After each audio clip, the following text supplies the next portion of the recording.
A continuación se presenta el tema impactos ambientales. La temática a abordar incluye los principales impactos ambientales y sus medidas de control, como aguas residuales y plantas de tratamiento, contaminación atmosférica y filtros, contaminación por residuos sólidos ordinarios y peligrosos, erosión del suelo y bioingeniería. El propósito formativo es conocer y comprender los elementos conceptuales sobre los cuales se fundamenta la gestión ambiental para identificar las principales causas e impactos derivados de las actividades económicas con el fin de desarrollar medidas para solucionar los problemas ambientales originados entre la interacción humana y los ecosistemas naturales dentro del marco del desarrollo sostenible y sustentable. Desde este contexto, entonces, se define el medio ambiente como el conjunto de componentes físicos, químicos, biológicos y sociales capaces de causar efectos directos o indirectos en un plazo corto o largo sobre los seres vivos y las actividades humanas, definición que fue tomada de la Conferencia de las Naciones Unidas sobre Medio Ambiente en Estocolmo en el año 1972.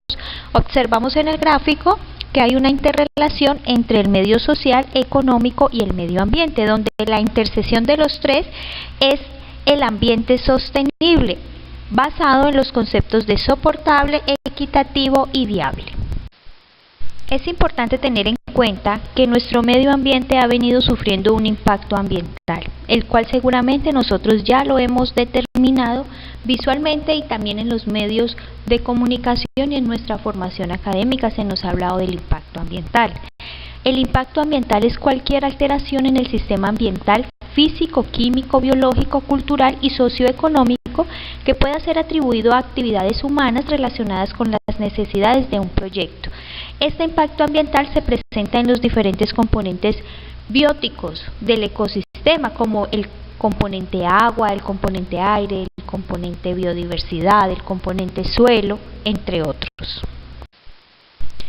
Sin embargo, el agua ha venido siendo contaminada, generándose esta imagen que no es tan agradable a nuestros ojos, que es el agua residual. El agua residual es la alteración de las propiedades del agua por la incorporación de materias extrañas como microorganismos, productos químicos, residuos industriales, residuos líquidos urbanos. Es importante denotar que el agua residual se divide en dos tipos: el agua residual urbana o doméstica y el agua residual industrial. El agua residual urbana se caracteriza porque proviene principalmente de las actividades domésticas del hogar, como el lavado, como las baterías sanitarias, y se caracteriza por tener una alta carga de materia orgánica, mientras que el agua industrial es un agua que viene de procesos, como su nombre lo indica, industriales, donde ha habido una transformación de materias primas por medio de un proceso industrial y se han adicionado elementos químicos, bien sea ácidos o bases, que luego van a mezclarse con el agua a producir un excedente, un residuo, un subproducto que va a tener esos mismos elementos y va a estar contaminado, diferente al agua residual doméstica. Ambas igual necesitan un tratamiento. Como alternativa para solucionar la problemática de contaminación por la generación de agua residual, existe el tratamiento de la misma mediante una planta de tratamiento de agua residual. En esta imagen que vemos aquí es una imagen aérea de una planta aquí cerca en la ciudad de Cali, donde se presentan una serie de tanques de sedimentación. Tenemos allí 8 tanques. Esos 8 tanques, en la foto que ustedes ven allí, pueden dimensionar respecto de las edificaciones que hay alrededor, respecto del tamaño de los carros que están al lado izquierdo de esa imagen, pueden dimensionar el gran tamaño de esos tanques. Esos tanques recepcionan el agua y por decantación lo que se hace es retirar la materia orgánica. Ya vamos a ver en la siguiente diapositiva en detalle.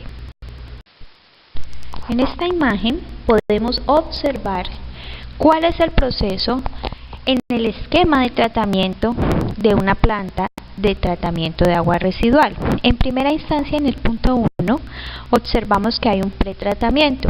Resulta que en el caso de las aguas residuales urbanas, estas son recolectadas mediante el sistema de alcantarillado urbano. Pero lamentablemente no solamente viene el agua residual como tal, también se encuentran residuos sólidos en este tipo de aguas.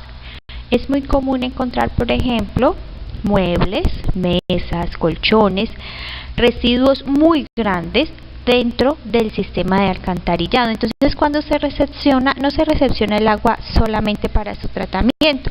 Es necesario hacer un pretratamiento donde se retira este exceso de residuos grandes que no van a permitir procesar el agua o purificarla como tal. También estas aguas vienen con arenas.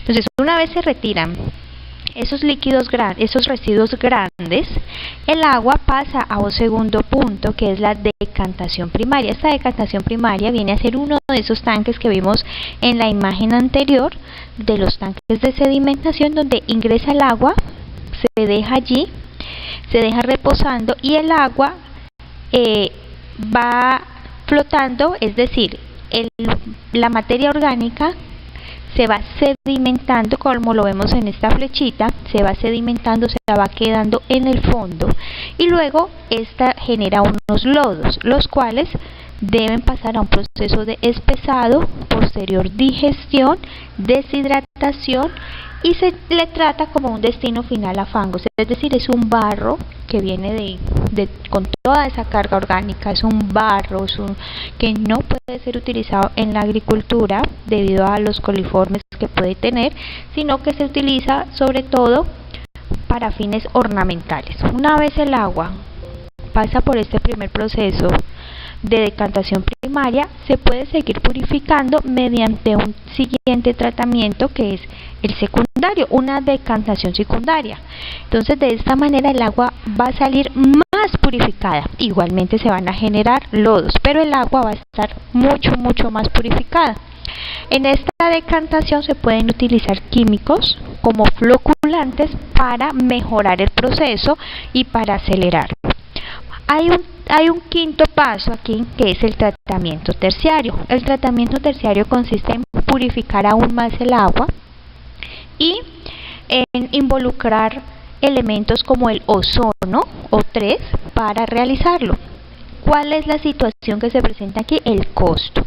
El costo es supremamente elevado para llegar hasta un tratamiento terciario. Sin embargo, existen los métodos y deberíamos hacerlo. De allí entonces sale el agua. ¿Para dónde va el agua? Ya el agua a este nivel de purificación debe ser emitida de acuerdo a la normatividad vigente, con niveles de materia orgánica, con niveles de pH, con niveles de temperatura, que pueda ser depositado en un cuerpo de agua natural y pueda ser asimilado por este sin generar contaminación. Y todos estos fangos pues se les debe dar el tratamiento para ser utilizados con fines ornamentales. En esta imagen estamos observando otra planta de tratamiento de agua residual de una manera diferente. Fue un diseño experimental que estuvo en el municipio de Ginebra Valle, hoy día ya no se encuentra, y consistía en hacer estudios a nivel experimental y mediante pruebas de laboratorio para verificar qué tanto se purificaba el agua mediante lagunas de oxidación. Las lagunas de oxidación, igual que los tanques de sedimentación, purifican el agua y permite que la materia orgánica sea retirada, sea removida de esta. Otro de los tipos de contaminación que se encuentra es la contaminación atmosférica, que es la presencia en la atmósfera de gases, sustancias o sólidos que pueden poner en peligro la salud del ser humano, producir daños en las plantas, los animales y el medio ambiente, reducir la visibilidad, emitir olores desagradables o ruido. Entonces la contaminación atmosférica de pronto no es tan palpable o no la percibimos a nuestros sentidos tan fácilmente como de pronto la contaminación del agua, porque los gases solamente los podemos respirar, pero no los podemos ver ni sentir. De pronto también podemos percibir algún olor, pero los gases son más difíciles de percibir a nuestros sentidos. Sin embargo, podemos encontrar elementos como monóxido de carbono, que es el CO, dióxido de carbono, el que está presente, pero que con los efectos de la contaminación se eleva. Encontramos óxidos de azufre, óxidos de nitrógeno. ¿Y qué pasa con ese tipo de elementos? Al involucrarse en el ciclo del agua, los óxidos de azufre, los óxidos de nitrógeno llegan hasta la atmósfera, se quedan allí y producen lo que llamamos lluvia ácida. Que la lluvia ácida, ¿qué hace? La lluvia ácida daña las edificaciones, corroe las edificaciones, daña el suelo. Es un flagelo que se ha venido controlando, pero que se origina por la contaminación atmosférica. Dentro de esta también tenemos el ruido, ¿no? Y es importante denotar que la contaminación atmosférica la producen tanto las chimeneas como subproductos de los procesos industriales, o también las fuentes móviles o vehículos cuando realizan procesos de combustión interna incompleta, es decir, cuando el motor no funciona bien de un vehículo y en lugar de producir en el proceso de combustión CO2, o sea, dióxido de carbono, produce monóxido de carbono, que es altamente contaminante y puede quitarle la vida a una persona en poco tiempo si lo inhala, si lo respira. Entonces, ¿qué hacemos ante esta contaminación atmosférica? Los elementos o las tecnologías, algunas de las tecnologías que existen para mitigar este impacto es, por ejemplo, el uso del precipitador electrostático. El precipitador electrostático lo que hace es que carga de electricidad las partículas, atrayendo a las placas metálicas con cargas opuestas ubicadas en el precipitador. Las partículas se retiran de las placas mediante golpes secos y se recolectan en una tolva ubicada en la parte inferior de la unidad. Es importante denotar que en este tipo de control lo que se remueve son partículas. ¿Por qué? Porque las partículas, cuando son de muy pequeñas, menores a un diámetro de 10 micras, podemos respirarlas y nos pueden producir enfermedades graves. Entonces las partículas deben ser tratadas, ¿sí? Entonces ese precipitador solamente es para el control de partículas. Tecnologías que remueve la contaminación atmosférica son los filtros de mangas. Un filtro de mangas es un dispositivo para la separación de partículas sólidas en suspensión de una corriente gaseosa. No elimina la contaminación por compuestos volátiles, es decir, aquí solamente se está removiendo partículas. Por ende, siempre hay que analizar el proceso industrial para evitar la generación de óxidos de azufre y óxidos de nitrógeno. Los filtros de mangas se utilizan sobre todo en instalaciones industriales como una alternativa a los precipitadores electrostáticos. Los filtros de mangas son filtros de autolimpieza continua que utilizan elementos filtrantes tipo mangas autosoportados, capaces de retener partículas submicrónicas transportadas por la corriente de aire o gas. La cualidad principal de estos equipos es la enorme simplicidad de diseño y trabajo y la gran versatilidad de su utilización. Por último, citamos ahora los ciclones como otra alternativa para el tratamiento de la contaminación atmosférica, principalmente para evitar que las partículas suspendidas o tales sean emitidas al aire. El ciclón es esencialmente una cámara de sedimentación en que la aceleración gravitacional se sustituye con la aceleración centrífuga. Los ciclones constituyen uno de los medios menos costosos de recolección de polvo, tanto desde el punto de vista de operación como de la inversión. Los ciclones son adecuados para separar partículas con diámetro mayores a 5 micrómetros, aunque partículas mucho más pequeñas en ciertos casos pueden ser separadas. Otro de los impactos ambientales que encontramos es el manejo inadecuado de los residuos sólidos. Vemos allí en esa imagen un vertedero donde a simple vista podemos observar sobre todo plástico. Entonces, uno de los problemas que se ha generado en estos últimos años, en esta vida que tenemos, es el de la alta generación de plásticos. Es importante que cuando vayamos a consumir un producto, además de utilizarlo, pensemos en cuál ha sido el ciclo de vida de ese producto, qué ha pasado con ese producto, de dónde vienen las materias primas y qué tanto se impactó el ambiente para obtener esa materia prima. Y luego que desechamos ese producto, ¿qué va a pasar con esos envases? ¿A dónde van allí? ¿Dónde van a ir? ¿Estamos contribuyendo a que esa imagen que tenemos allí se siga acentuando o estamos contribuyendo a un ambiente diferente? Dentro de las alternativas que tenemos para el manejo de los residuos sólidos se encuentra el reuso. En la medida de lo posible, darle una segunda opción a esos elementos que nosotros ya no vamos a utilizar. Mitigar entonces la contaminación por residuos sólidos se incentiva el reciclaje, donde al transformarse el papel y el cartón se obtienen nuevas materias primas para su procesamiento. De esta manera se evita que se tengan que tomar materias primas del ambiente para producir los mismos elementos. Entonces, si estamos contribuyendo al reciclaje de papel, evitamos la tala de árboles. En cuenta que no todos los residuos sólidos son reciclables, existe la alternativa de realizar procesos de compostaje para los residuos orgánicos como cáscaras de alimentos, residuos de alimentos, hojas que se secan, residuos de la poda. En este compostaje los residuos vegetales y animales se degradan rápidamente y se pueden convertir en acondicionadores de suelos. La lombricultura es otra opción para degradar por medio de las lombrices los residuos orgánicos. Otro de los flagelos que se presenta respecto del impacto ambiental es el manejo de los residuos peligrosos. En esta imagen observamos una bodega, no está construida adecuadamente según la normatividad vigente para bodegas en residuos peligrosos, pero allí se tienen almacenados cantidad de residuos peligrosos, tanto líquidos como sólidos.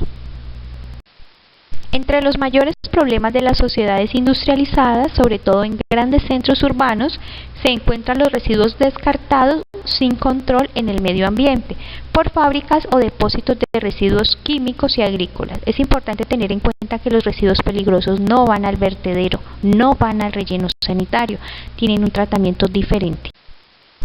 Durante mucho tiempo se subestimó los efectos negativos en el ambiente de estos residuos. Es necesario controlar, manipular y disponer adecuadamente este tipo de residuos. En 1960, organizaciones como la EPA, la Organización Mundial de la Salud y la NUMA reportaron que el número de sustancias químicas identificadas era de unos 4 millones, con un incremento anual entre 1.000 y 2.000 sustancias, muchas de ellas xenobióticas o sintéticas, y que de ese gran número solo se conocen las interacciones y efectos a corto y largo plazo de unas 2.000 sustancias. Hoy podemos decir que este número ha sido altamente superado y que son muchas más las sustancias químicas identificadas. En este preámbulo, teniendo en cuenta el decreto 4741 del 2005, podemos definir que el residuo sólido peligroso es aquel residuo o desecho que por sus características corrosivas, reactivas, explosivas, tóxicas, inflamables, infecciosas o radioactivas puede causar riesgo o daño para la salud humana y el ambiente. Asimismo, se considera residuo o desecho peligroso los envases, empaques y embalajes que hayan estado en contacto con ellos. Algunos elementos de importancia en el manejo de los residuos peligrosos tenemos el arsénico, que se utiliza en agroquímicos, el antimonio, que se utiliza en fundición, impresión y libera un gas que es la estibina, muy tóxico, el cadmio, que se utiliza en baterías y pigmentos, el cianuro, que son gases de uso militar para gas comprimido y para exterminar roedores, el cobre, que se utiliza en moldes, planchas e insecticidas, el cromo hexavalente en la fabricación de acero. Es importante tener en cuenta algunos contaminantes, sus características y el riesgo para la salud. Por ejemplo, el arsénico es un elemento en la naturaleza que produce cáncer pulmonar. El antimonio también se encuentra en la naturaleza y es un irritante en la piel, los ojos, la nariz y la garganta. El cadmio produce daño pulmonar. El cianuro es un veneno que produce una parálisis y paro respiratorio. El cobre se encuentra en los sólidos y es irritante para la piel y opaca las córneas. El cromo hexavalente es un metal que puede producir cáncer. El fenol puede producir ceguera. El níquel, cáncer pulmonar. De esta manera, los residuos peligrosos han sido clasificados en los siguientes. Residuo infeccioso. Se considera residuo infeccioso aquel que contiene microorganismos tales como bacterias, protozoarios, virus, hongos y recombinantes híbridos y mutantes y sus toxinas con la suficiente virulencia y concentraciones tales que pueden producir una enfermedad infecciosa o toxinfecciosa. El residuo combustible se entiende por residuo combustible aquel que puede arder por acción de un agente exterior, como chispa o cualquier fuente de ignición, y que contiene sustancias, elementos o compuestos que al combinarse con el oxígeno son capaces de generar energía en forma de calor, luz, dióxido de carbono y agua, y tienen un punto de inflamación igual o superior a 60 grados centígrados e inferior a 93 grados centígrados. El residuo inflamable es aquel que puede arder en presencia de una llama o una chispa bajo ciertas condiciones de presión y temperatura. El residuo explosivo es aquel cuya sustancia o mezcla de ellas que son capaces por sí mismas y mediante una reacción química de emitir un gas a una presión que puede ocasionar daño a la salud humana y al ambiente. Se entiende por residuo radioactivo cualquier material que contenga compuestos, elementos o isótopos con una actividad radioactiva por unidad de masa superior a 70 becquerelios por kilogramo, capaces de emitir de forma directa o indirecta radiaciones ionizantes de naturaleza corpuscular o electromagnética. Se considera que un residuo es volátil cuando tiene una presión de vapor absoluta mayor a 78 milímetros de mercurio, 25 grados centígrados, y tiene una constante de la ley de Henry igual o mayor a 10 o 5 atmósferas metro cúbico por mol. Y un residuo corrosivo es aquel que posee la capacidad de deteriorar o destruir tejidos vivos. Para el manejo de los residuos peligrosos se maneja el etiquetado correcto mediante norma NFPA 704, que es el rombo de peligrosidad, DOT, Departamento de Transporte de los Estados Unidos, y la norma IRAN 3797 o la ONU. La norma NFPA, mediante su rombo, define la peligrosidad de un residuo peligroso. Entonces, seguramente lo han visto cuando vemos carrotanques que transportan líquidos inflamables y observamos este rombo. Entonces, en el color rojo se define la inflamabilidad con parámetros desde 0 a 4, siendo 0 no arde y 4 extremadamente inflamable. El color amarillo define si el residuo es reactivo, con una escala de 0 estable normalmente hasta 4 puede explotar. Si es especial, está denotado con el color blanco y se maneja como evite utilización de agua, o si es oxidante. Y el riesgo para la salud está denotado con el color azul, siendo 0 como material corriente y 4 demasiado peligroso. Teniendo en cuenta la norma DOT, Departamento de Transporte de los Estados Unidos, y la norma IRAN 3797, se utilizan estos símbolos. Observamos los símbolos para explosivo, gas no inflamable y gas inflamable.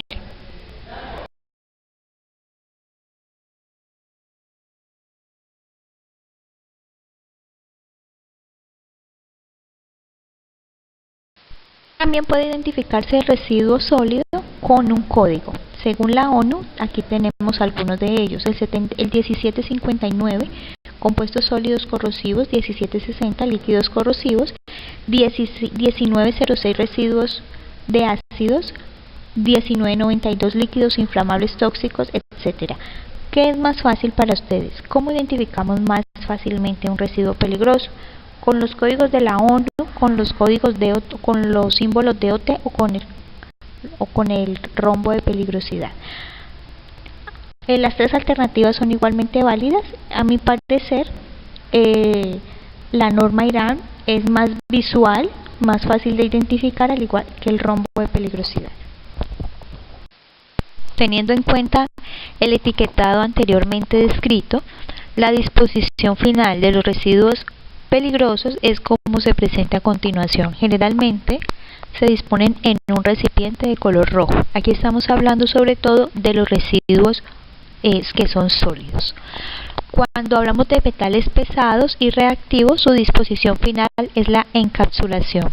Cuando nos referimos a citotóxicos y fármacos, su disposición final es la incineración.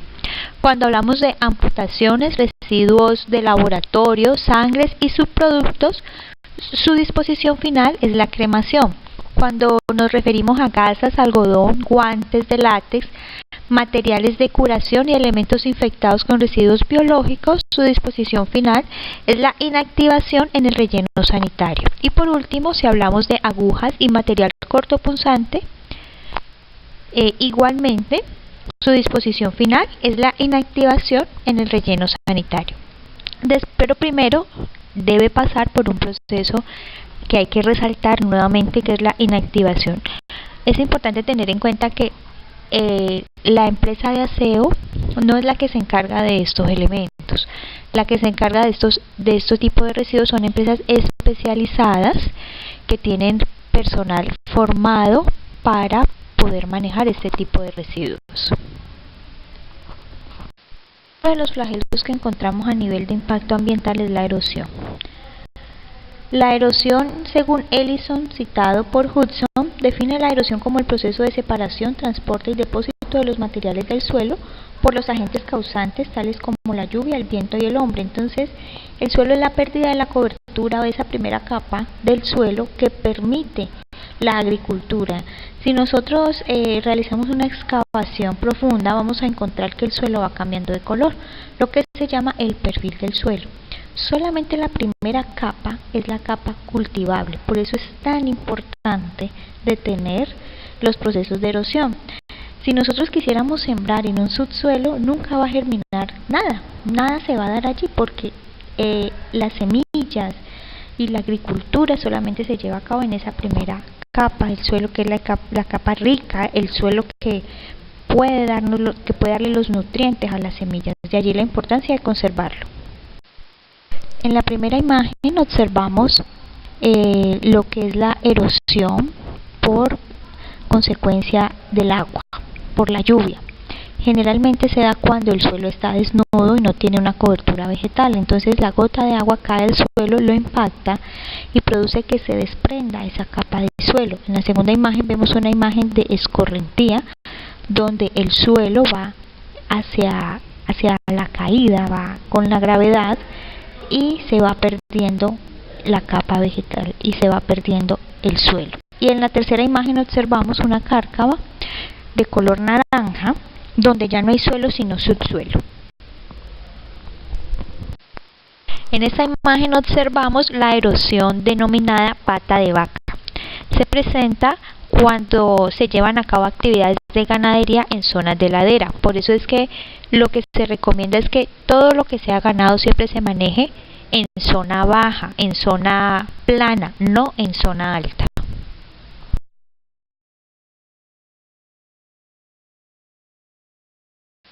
Como medida de control para la erosión tenemos los policultivos en el sentido contrario de la pendiente, como lo observamos en esta imagen.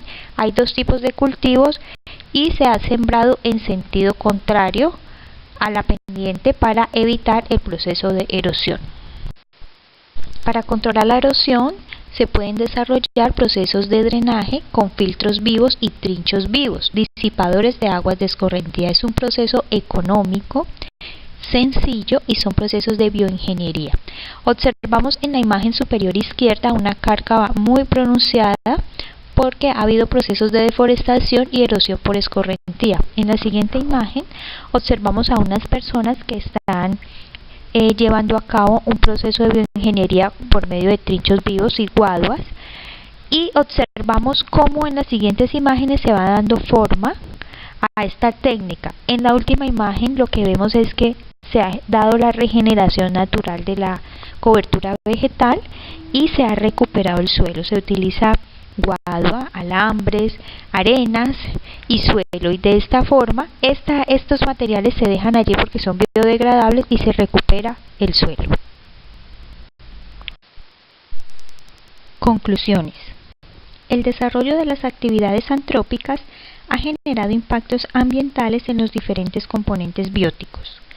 El hombre, en su afán de conservar el medio ambiente y cumplir con el desarrollo sostenible, ha generado tecnologías tendientes a mitigar los impactos ambientales.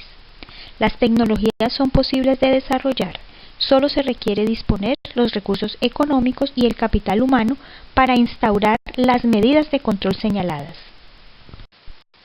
Muchas gracias por su atención. Muchas gracias por su atención.